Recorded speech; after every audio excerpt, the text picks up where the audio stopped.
बिहार में 20 साल में क्या घी की नदियां बह रही थी, क्या वहाँ पे हीरे मोती जवाहरात की वर्षा हो रही थी, क्या वहाँ पे कितने पब्लिक सेक्टर यूनिट खुले, कितने यूनिवर्सिटीज कॉलेज खुले, पर कैपिटा इनकम देश में सबसे कम क्यों है, लोगों का पलायन कम है, बेरोजगारी क्यों है, शिक्षा बदहाल है। बीजेपी एनडीए का नेता और ब्यूरोक्रेट्स जितने बिहार में हैं, कोई अपना बच्चा को बिहार के सरकारी कॉलेज यूनिवर्सिटी में नहीं पढ़ाता है और न सदर अस्पताल में इलाज करवाता है। ये है वहाँ का शिक्षा का हाल। कोई कह दे, हम लोग जब स्टूडेंट थे तो हर जिला में एक जिला स्कूल होता था जिसको बड़ा एलीट स्कूल माना जाता था, और एसपी साहब डीएम के बच्चे भी वहीं पढ़ते थे और आम लोग के बच्चे भी वहीं पढ़ते थे। लेकिन अब किसी ब्यूरोक्रेट का बेटा अगर बता दे कि जिला स्कूल में पढ़ रहा हो, या पटना के बीएन कॉलेज में पढ़ रहा हो, या मुजफ्फरपुर के एलएस कॉलेज में पढ़ रहा हो, या मोतिहारी के एमएस कॉलेज में पढ़ रहा हो, तब हम जाने। न कोई, आप देखिए, न मोदी जी तो गुजरात जाते हैं तो क्या क्या बात करते हैं, वहाँ करते हैं semi conductor plant, bullet train, gift city, diamond hub, cyber city, knowledge city, 3 trillion economy. अब बिहार में क्या बात कर रहे थे, मखाना, मच्छी, रोजगार 10,000, कट्टा, गमछा, दोनाली है। गमछा उसी तरह से लहरा रहे थे जैसे हमारे यहाँ शादी ब्याह में नाच होता है ना, तो कुछ लोग ऐसे पूरा गमछा लहराते हैं तो उसी तरह गमछा लहराते, देश के प्रधानमंत्री हैं। तो लेकिन बिहार में कभी वहाँ पे हम देखिए, मैं तो एक चुनौती आप लोग के माध्यम से देना चाहता हूँ कि अगर चुनाव आयोग में हिम्मत है तो 273 सीट पे, जहाँ पे हम जीते भी हैं, ये नहीं कि जीते उसको छोड़कर, 243 सीट पर वीवीपैट का मिलान करा लिया, दूध का दूध, पानी का पानी। अगर हम हार गए उसमें, यही रिजल्ट रहा वाकई जो है, तो हम समझेंगे कि बिहार के युवाओं को, लोगों को वहाँ यूनिवर्सिटी नहीं चाहिए, कॉलेज नहीं चाहिए, रोजगार नहीं चाहिए, पलायन नहीं रुकना चाहिए, ये मान लेंगे। और मोदी जी के मखाना मछली पे वोट दिया है उन्होंने। मिथिला में माता सीता मंदिर की बात कर रहे थे होम मिनिस्टर और प्रधानमंत्री मोदी, उनके मुंह से एक बार ही बताइए उनके नाम पे कोई अंतर्राष्ट्रीय विश्वविद्यालय खोलने की बात चली? कोई एक विश्वविद्यालय, कॉलेज, कुछ बात नहीं चली है। अभी तो बोले हैं कि अभी तो फर्जी सरकार, आज उन्होंने शपथ लिया, हम तो फर्जी ही मानते हैं।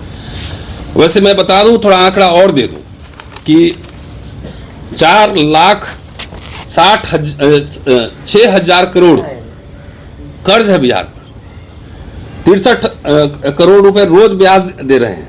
और इसी में चुनाव आयोग को यह दिखा नहीं कि लोग भर भर के ट्रेन से बीजेपी का पट्टा पहनाए हुए, पैसा देते हुए बिहार जा रहा है। तकरीबन अनुमान के हिसाब, हवाई यात्रा, रोड यात्रा, रेल यात्रा मिला जुला के 50 लाख लोगों की ट्रैवलिंग हुई है इस दौरान। 50 लाख लोगों की ट्रैवलिंग हुई है। कहाँ कहाँ से बुला के ला रहा है। 10,000 रुपए इलेक्शन के 3 दिन पहले भी बांटे जा रहे हैं। क्या ये मोरल कोड ऑफ कंडक्ट का उल्लंघन नहीं है, ये वायलेशन नहीं है? क्या 272 जो ब्यूरोक्रेट्स हैं वो पढ़े लिखे हैं कि नहीं? ये कॉमन सेंस की बात है, ये कोई रॉकेट साइंस नहीं है। 9वीं का बच्चा भी ये बात समझ सकता है। तो मिला जुला के वो पैसे कहाँ से दिए गए? और कह रहे हैं कि रोजगार जब खड़े कर लेंगे तो हम फिर 2 लाख रुपए देंगे। तो किस फंड से देंगे वो भी बताएं। 1.5 करोड़ युवाओं को रोजगार देंगे, कहाँ से देंगे वो बताएं।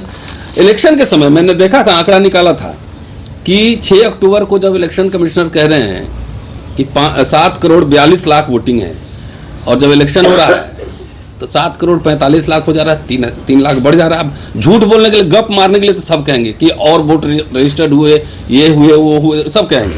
69 लाख वोट काटे ही गए। आपने देखा कि सांबी चौधरी दोनों हाथ में स्याही लगाई हुई है, तो अफसर कह देगा गलती से लग गया। तो भाई गलती सांबी भी चौधरी में ही क्यों हुआ, मेरे में क्यों नहीं आया? मैं भी वोट दे के आया, मेरे में तो नहीं हुआ।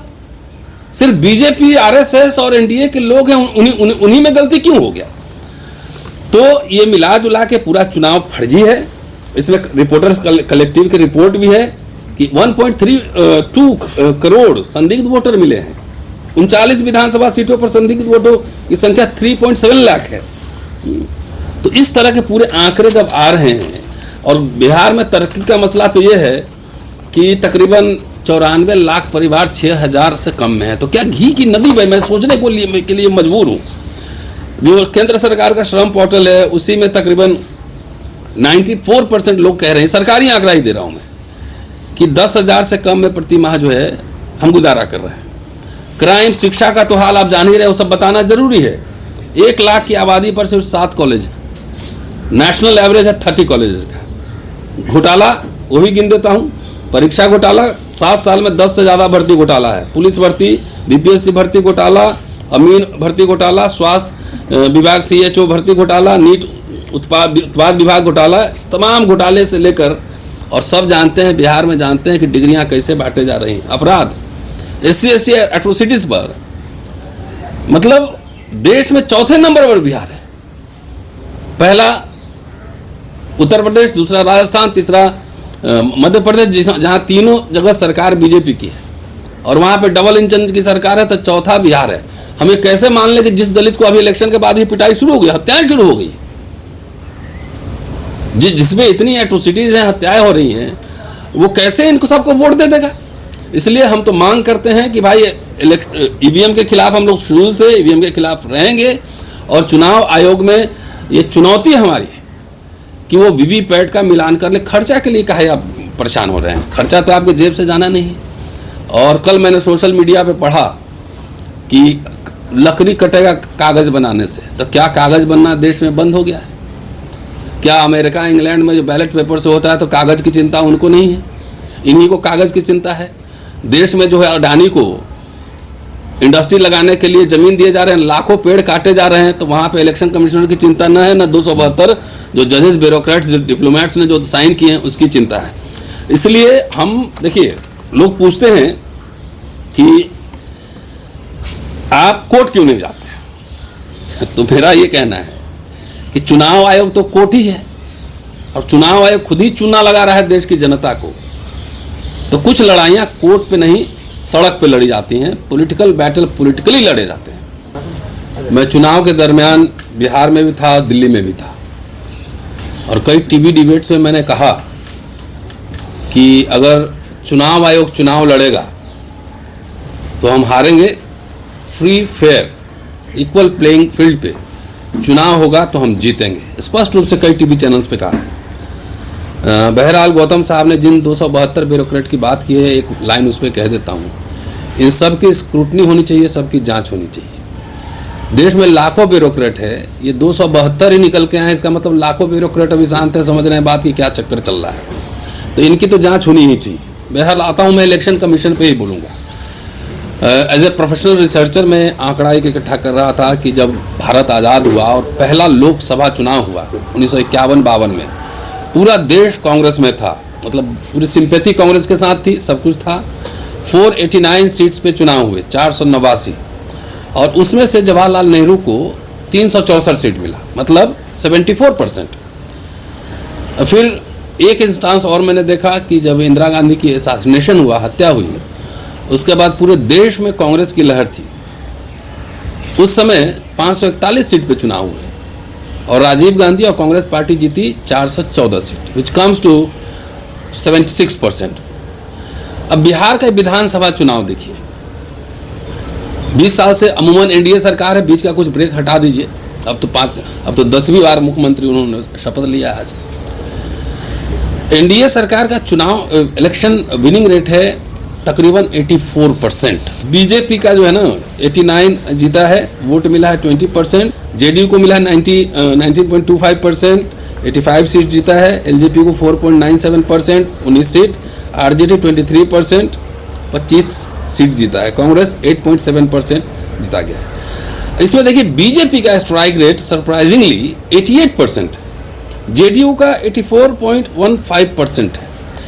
क्या मेरे एक कॉमन सेंस दिमाग इस्तेमाल कीजिए कि बिहार का आंकड़ा हमारे पास है, और आंकड़ा लेकर ही बैठता हूँ मैं, कि इसलिए कांग्रेस पार्टी की ओर से दिसंबर 1st वीक में रामलीला ग्राउंड में रैली का आयोजन किया गया है। हमने सुना है, जो नेशनल कन्वीनर, जो प्रवक्ता हैं, तो हम लोग तो जाएंगे ही। और आप सबसे विनम्र निवेदन है कि डेमोक्रेसी हाईजैक्ट, विनम्र निवेदन है कि आए, और वहाँ लाखों की संख्या में लोग होंगे, पूरा आप शामिल भी हों और प्रोग्राम भी कवर करें। देख रहे हैं कि बांग्लादेश में क्या हो रहा है, इलेक्शन कमिश्नर, चीफ इलेक्शन को गिरफ्तार हुआ है, पूर्व राष्ट्रपति को फांसी दी गई है इलेक्शन रिग करने के लिए। और देश में देख लीजिए कि जब सारा प्राइवेटाइजेशन, अबाध निजीकरण चल रहा है, सरकारी संस्थाएं ध्वस्त की जा रही हैं, वही 50-60 साल में नेहरू इंदिरा के ज़माने में जो बनी उसी को मोदी जी बेच रहे हैं। खाली देश की जनता को ये बताएं कि पिछले 11-12 साल से आप केंद्र में हैं, बिहार में आप 20 साल से हैं, देश में कितने पब्लिक सेक्टर यूनिट आपने बनाए हैं, कितने इंस्टीट्यूशंस खड़े किए हैं, कितने कल कारखाने लगाए हैं, कितने विश्वविद्यालय खोले हैं, कितने स्कूल कॉलेज खुले हैं। जरा इस देश को जनता को बताएं। जब आदमी जहां एक चौकीदार को 50,000 तनख्वाह मिलता था, आज 12,000 पर नौकरी करने के लिए मजबूर है, हर जाति समुदाय का। तो ये कैसे मान लिया जाए कि आपको पूरा देश उमर के वोट दे रहा है। मैं समझता हूं कि इलेक्शन कमीशन की भूमिका संदिग्ध है। पॉलिटिकल पार्टी से तो चुनाव में लड़ा जाएगा, लेकिन इलेक्शन कमीशन से एवरी डे हमें लड़ाई लड़नी पड़ेगी।